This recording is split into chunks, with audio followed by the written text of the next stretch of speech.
সম্মানিত আশিকে রাসূলেরা, আমরা যখন কাজকর্ম চলাফেরা করি, আমাদের নিয়মিত হার্ট পাম্প করছে, আমাদের অক্সিজেন আমরা প্রতিনিয়ত নিচ্ছি।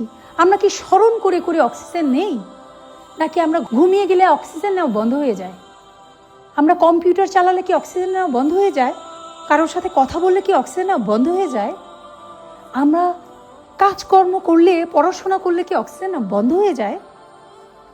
আপনি যখন সর্বক্ষণ কালবে আল্লাহ আল্লাহ জিকির জারি করবেন, তখন এক মুহূর্তের জন্য আল্লাহ আল্লাহ জিকিরটা যখন না বন্ধ করার অভ্যাস আপনার পেয়ে যাবে, আপনি ঘুমান, কথা বলেন, পাকে না পাকে, অজুতে, গোসলে, চলাফেরা করেন, সব সময় ভিতরে আল্লাহ আল্লাহ আল্লাহ আল্লাহ আল্লাহ আল্লাহ আল্লাহ আল্লাহ আল্লাহ আল্লাহ আল্লাহ আল্লাহ আল্লাহ আল্লাহ আল্লাহ আল্লাহ আল্লাহ জিকির হতেই থাকবে।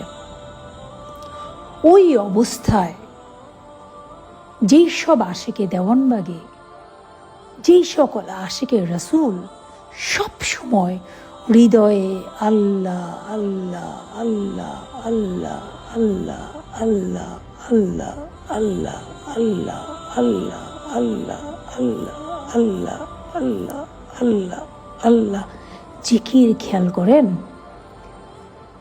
ঘুমাইতে যান, কালবে আল্লাহ আল্লাহ আল্লাহ আল্লাহ জিকির খেয়াল করতে করতে ঘুমালেন। কারোর সাথে কথা করেন, কথার ফাঁকে ফাঁকে খেয়াল করলেন আপনার ভিতরে আল্লাহ আল্লাহ জিকির হচ্ছে। আপনি কম্পিউটারে কাজ করলেন, ভিতরে খেয়াল করেন আল্লাহ আল্লাহ জিকির হচ্ছে। এভাবে স্মরণে, অবচেতনে সবসময় যখন খেয়াল করবেন, তখন আপনি ঘুমান, আপনার ভিতরে আল্লাহ আল্লাহ জিকির হবে। এমন কি সময় হয় না, কেউ মারা যাওয়ার সময় তার জবান বন্ধ হয়ে যায়, ছেলে মেয়েরা তাকে বাবা কিংবা মা বলে ডাকে, সে শুনতে পায় না। মৃত্যুর সময় তার জবান বন্ধ হয়ে যায়, সে আইসিইউতে সিসিইউতে থাকে, সে কোমাতে থাকে, তার কোনো সেন্স থাকে না। কিন্তু আপনি খেয়াল করেন, আপনি যদি সব সময় ভেতরে আল্লাহ আল্লাহ আল্লাহ আল্লাহ আল্লাহ আল্লাহ আল্লাহ আল্লাহ আল্লাহ আল্লাহ আল্লাহ আল্লাহ আল্লাহ আল্লাহ আল্লাহ আল্লাহ খেয়াল করতে থাকেন, তাহলে একটা মোমেন্টের জন্য, একটা মিনিটের জন্য, একটা সেকেন্ডের জন্য, একটা মুহূর্তের জন্য আল্লাহ আল্লাহ জিকির বন্ধ হবে না, হতে পারে না।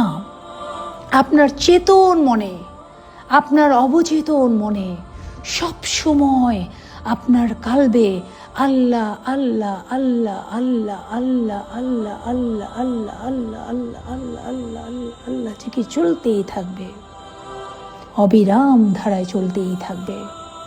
ওই অবস্থায় আজরাইল যদি আপনার জান কবজ করতে আসে, তখন আজরাইলের হাতে গিয়ে ওই রুহুটা জিকির করতে থাকবে আল্লাহ আল্লাহ আল্লাহ আল্লাহ আল্লাহ আল্লাহ আল্লাহ আল্লাহ আল্লাহ আল্লাহ আল্লাহ আল্লাহ আল্লাহ আল্লাহ।